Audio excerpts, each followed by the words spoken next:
What's crack-a-lagging, everyone? Luxens here, your coach of the Hungry Sparkling Aria, and today I'm here for the round 1 of the UPBA playoffs.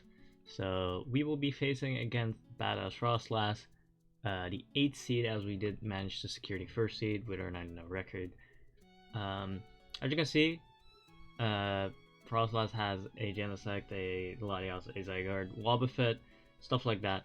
I will just be going through the game because obviously I'm doing a post-com as per usual.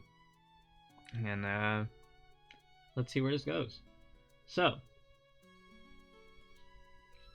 right here, Froslass decides to lead with the Girder as I decide to lead with the Dialga. Dialga didn't really have any bad lead matchups outside this Girder, and I had really good pivots to this Girder, so I figured I don't really care. I'm just going to go out into my Zapdos on this. So, I've been yawning a lot recently, I don't know why. But anyhow, I just go out into my Zapdos on this, and I should be completely fine. So, Zapdos comes out. We are just max HP, so should be fine for the most part. Doesn't do too much damage, just a decent chunk, but I don't really care too much. Paralysis is nice, because obviously. But we do just go for the U-turn here, not wanting to let them get up any sort of momentum or stuff like that. Lantern likely coming in as well, because that's one of the other Pokemon that they brought. So I want to just get the momentum here. They wouldn't stand on a Hurricane. And we do actually catch the Lantern here with the U-turn, which gives me some free positioning to do whatever the fuck I want. Right here, I do go out into my G-Slowking, I believe, and as you can see, it is Shed Shell because there's a Wobbuffet on the other side of the field. There weren't any, good knockoff users. There was a Trick User and Lottie, but I felt like I could take on Lottie without wasting my G-Slowking item through Dialga, through Fini, etc., etc. So, I didn't feel the need to do much else about this Wobbuffet. I figured that it would likely come because I just had this feeling, and it also stops my defense pretty well. G-Slowking obviously gets value from switching. If you can prevent that, then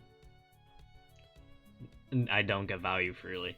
So they do go for the Volt Switch here, which is completely fine to me, as I can just go for the Psyshock, get some free damage and whatever the fuck I feel like.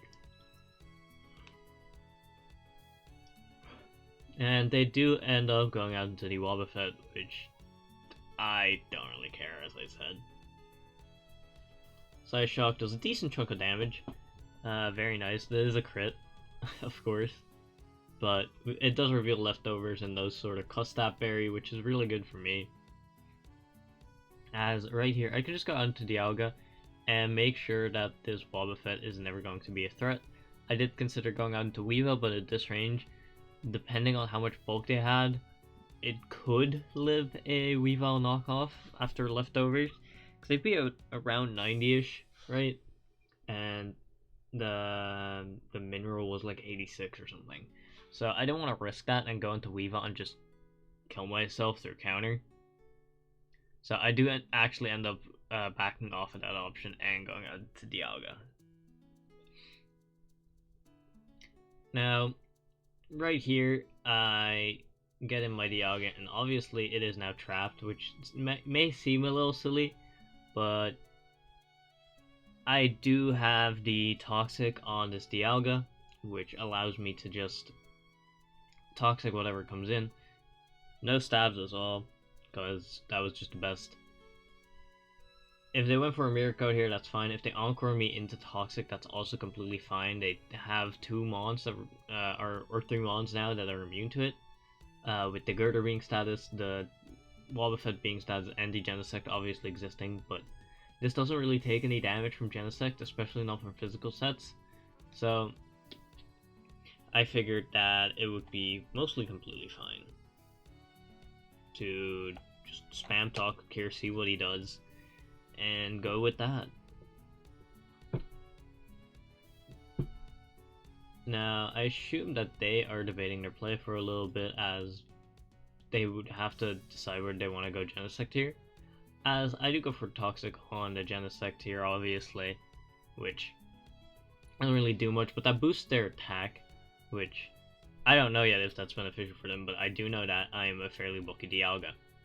So I debate whether I want to go out into the mud still, but I kind of just wanted Toxic to scout. I didn't see them switching in. I felt like they would U-turn here. They could click like Ice Beam or something like that, but when they don't know what my switching is yet, that feels really suboptimal, because I can just go out into my G-Slugging, I can go out into my Feeny. There's a lot of things that I can just pivot into, and they do end up opting for the U-turn. Now, I probably should calc this U-turn damage, just to see how much that would do, but yeah, or how much that invest I would have, but I didn't end up doing that due to timer reasons, of course. As they probably just got into the Girder here, was my idea, going onto the Toxic. However, that is completely fine to me. I can just go back out into my Zapdos. Zapdos health doesn't really matter. It was mainly here just in case of like T-Spikes and stuff like that, if I recall correctly. Yeah. In case of like Tentacle being here, there wasn't really a flying resist, so it was a nice extra. So Zapdos was more so here for that reason and not much else. It does outspeed the Genesect, so that's always a nice thing, but I would likely just try and go for damage on things, as they do make the switch out into the Genesect here. Now, I decided to just go for the Hurricane here, because good damage on the Genesect is always good for me, especially if I can get a Rocks later. Then this Genesect will only take like 3 more Rocks hits, which is phenomenal. If it's naive, it's even less. So Hurricane's always my play here. We do unfortunately miss. I personally don't know if I agree with staying in on Genesect, since like obviously you do kill, but if I'm a fast Zapdos, which I am, and I have Heat Wave, then you do just lose your Genesect there. So I don't know if I agree with that, but I have like 7 Genesect pivots on this team essentially, so I do just go out into my Dialga, and I think I go for the Flamethrower. Just like that. So not much there really to note, honestly. And I think I just got into the Wobbuffet. Yeah. So we get some nice damage on the Wobbuffet, because obviously Flamethrower plus the Toxic damage will start ticking away. As right here, I do just go for the Toxic. There's no reason for me to risk anything and click Flamethrower again as they Mirror Coat the following turn. I can just go for Toxic and just waste their turns mainly, without putting myself in any sort of risk or danger. They do just go for the Encore here, completely fine. As right here, you get that little bit of chip from the Toxic, which is really nice. So we can just go for Toxic again. We don't have a different play, we can't switch out anyway, so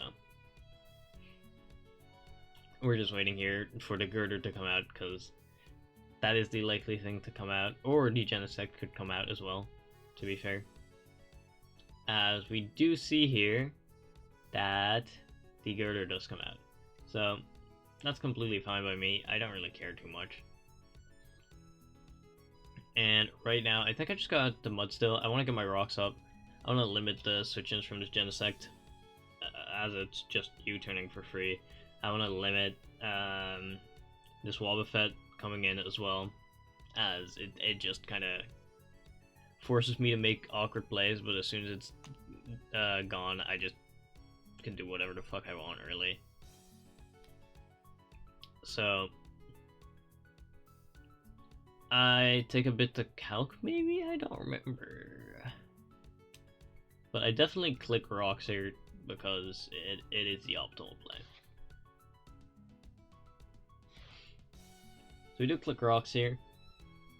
I do actually have a little bit of speed for the Wobbuffet as well, as they actually go out into the Genesect here, which is a pretty decent double, or switch rather, as I would never go for an attack on the first turn there. I always want to get my rocks up, and they have shown Technoblast Ice, so I would be threatened out by this. However, we do have a fat little Slowking right here, which I had EV to take any hit at +2, or +1, from this Genesect. So, or not get 2 KO'd by any hit at +1 from this Genesect, my bad. Which, completely fine to me. So, we do take a Technoblast. It does a lot of damage, but that is a very high roll as well. So, we luckily don't have to worry about any sort of thing like that. We can just go for a Flamethrower, and nothing they do would be stronger other than like a Dark Pulse. But if you're Technoblast, I don't think you would be Dark Pulse, especially not Technoblast U-turn, because if you're Technoblast Dark Pulse U-turn, you don't really have anything to touch my Dialga well. You don't really have anything to, especially since you've seen this is getting attack boosts. Don't really have much to touch my Feeny whatsoever, unless you're Thunderbolt last move, which I don't know if I like that. I feel like a Flash Cannon, like, what's it called, Bug Buzz set is way better. Bug Buzz is just very good neutral into my team, because it brings out either Dialga or Zapdos, so. Bug Buzz we could have died to, but again, would need to be a very high roll. Now, comes out the Zygarde, which is a little annoying because my Zygarde lure is not in. But we do kill the Genesect with the Flamethrower here. As I just got into my Mudsill, we got up rocks. This mon is only really here to function as a scout for Zygarde. Other than that, so I can just scout what they go for on the Earthquake. That does a lot of damage, but I should be fine for the most part. I can just go for Earthquake to do whatever the fuck I feel like. As they do actually make the switch here, if I recall correctly, which I don't really agree with. You can just get a free kill with the Zygarde at this point. But I can understand them being scared of like Shuka Dialga or a Scarfini coming in afterwards and revenging. So going into Latias to scout for the Earthquake. I don't know if I agree with that. The Girder at this point is fairly useless to me, so I don't really agree with going Latias and chipping yourself. If you don't think Latias health is important, then sure, but as we'll see later, I do think Latias health is pretty important. So they go for the Baton Pass here, which leads me to believe that they're likely some sort of choice set, since it will be a move that they don't want to click after setup, first of all, obviously. Can't Calm Mind pass. You can't sub pass either, because I've tried, I've thought about doing that a few times. But that's not allowed either. So at that point, you would have to think of like 3 attacks or 2 attacks Roost. 2 attacks Roost doesn't really make sense to me versus my team. So I started thinking, okay, there's likely going to be like a Scarf or Specs set. If they're Specs, they probably would have killed. Scarf, they don't really want to reveal their moves. So probably no Ice Beam, first of all. And probably no like Surf or anything like that. And even then, if they would kill me, I could get free setup with the Feeny, so not ideal. Right here, I just go for Earthquake and stuff like that, because I don't really have a different play to make. I can just chip this down a little bit for Weavile endgame, for a potential Feeny endgame, because now it should be Infinity range as well. As they just go for the Drain Punch, which is completely fine by me.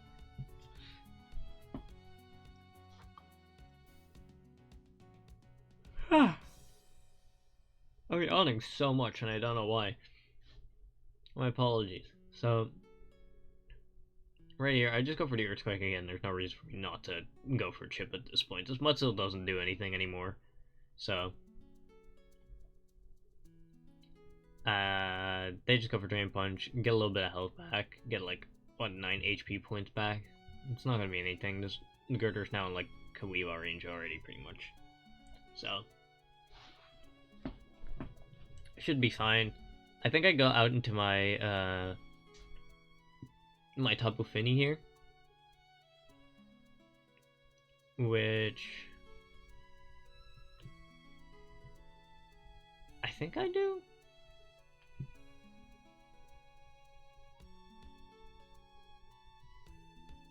Yeah, I do go into the Tapu Fini here. Oh, right, I remember. So I got into Tapu Fini here, and I decide that I just want to go for a knockoff, just to guarantee that it's a Weavile range from Icicle Crash as well. Which would be even more ideal to spam against this team, because obviously less chance to miss while having more consistent damage. So, knockoff should be completely fine there. Goes into the Lantern, which is really good for me. Having no more leftovers on this, getting some decent chip through rocks and the knockoff. We do get a crit here, but it doesn't really matter. As right here, I just got into my Dialga. It's a good pivot into everything. If he goes Wobbuffet, I can just do the same shit I've been doing before. But at this point, they're not really forcing progress on my team. I'm just kind of getting in my team and chipping away at his team little by little through rocks, through knockoff, through Moonblast, through Earthquake. So everything is starting to look like it's going into a Weavile endgame by me just clicking Icicle Crash. Seeing as they don't really have a good resist at this point anymore other than the Lantern, which just lost its leftovers and took a solid amount of chip. So that or like a knockoff endgame also looks really good with the Girder being fairly low. So it is looking tough for them in that sense. So I felt like they would probably want to make a play here. And seeing a fat Dialga right here and having a Bandit EQ Zygarde, I figured they would probably want to go into that, and they do. So this is huge for me because, as you already saw, I'm Shuka Dialga. So they can just do whatever the fuck they want. I can just Ice Beam here to get the kill on this Zygarde. If they want to do like some type of DD or coiled shenanigans, that's completely fine by me, as we can just let our Shuka get popped and Ice Beam this Zygarde into the next dimension. And pick up the second kill on our side, I think, because they still have Latios, Girder, Lantern. Latios, Girder, Lantern, and what else? Wobbuffet, that's it. So they do go out into the Latios here, which I don't really care about. I just go for Ice Beam. I don't want to let them do anything for free. I could have gone for Toxic, that might have been a better play, but I felt like getting damage on this was just better for Weavile, since as long as I bring it into Ice Shard range, I should be fine versus whatever this Lottie wants to be. As they do reveal the Aura Sphere, and now to me, this told me very adamantly that this would be a Scarf set. To me, there's no reason to run Aura Sphere on any other Lottie set other than Sub or Scarf, and you're not Sub Baton Pass, because then you're gonna accidentally Baton Pass subs, and you'd want Roost. Like, at least you'd likely want Roost, which you can't really fit if you're only Aura Sphere, because then you don't touch the G-Slowking, then you don't touch the Fini. Doesn't make sense to me. So this, to me, shouted, this is Scarf. I can just go into G-Slowking here. And the reason why another reason why it shouted to me, hey, this is Scarf with Baton Pass or Sphere revealed, is if you're Colbert, then you risk getting Icicle Crashed by Weavile and you still can't revenge it. If you're Yachi, then it's the opposite but with knockoff, right? So the only way you could get an Aura Sphere onto my Weavile is by Aura Sphering it with Scarf. So deduction skills come in, and I figured this is Scarf. It's probably going to be Scarf Trick, Baton Pass, Aura Sphere, and then like Psychic Move, Dragon Pulse if they don't really respect the Fini or something like that. So I can just come in, slack off up, get all my health back, and essentially this game is up now. None of the Pokemon they have left can break through G-Slowking plus Tapu Fini, so they're really isn't anything for me to like commentate. Really, I can just commentate over my plays right here. I can just make the Weavile play. There's no downside to it. There's no risk to it. Even if they make the girder double, like, what does it matter to me, right? Hell, I could have slack off there and I would have been completely fine. I would have gone for Psyshock or something like that just to force chip on this Wobbuffet. But I just decided to go for the Weavile play. The Wobbuffet won't be able to do anything to me. They do go out into the girder, but at this point it's just getting chip on the girder with the rocks. So it doesn't really matter to me. They can't break through G-Slowking plus Lottie or Tapu Fini fast enough without also losing their Weavile checks. So, or at least putting their Weavile checks into danger. So to me, this game is already over, essentially. I just have to make the not stupid plays. As I just go into Fini here. They can knock me, I don't really care. Because at that point, I can just Moonblast and I essentially get a kill. Moonblast into knock will probably kill the Wobbuffet from this range. And even then, 2 Moonblasts probably kill as well. 2 Moonblasts onto Lantern is essentially a death sentence. And even then, I can go into G-Slowking because it doesn't care about whatever the fuck anything wants to do. So, I just go for Moonblast here. No reason not to, as I said. And, yeah. Either this girder dies or something else gets chipped so significantly that they will die very soon. Or rather, next time Fini comes in. So, Lenny comes out, that's the Wobbuffet. Takes Stealth Rock damage, takes a Moonblast, which brings it fairly low, but not too low, right? So this told me, alright, this is probably Spadef.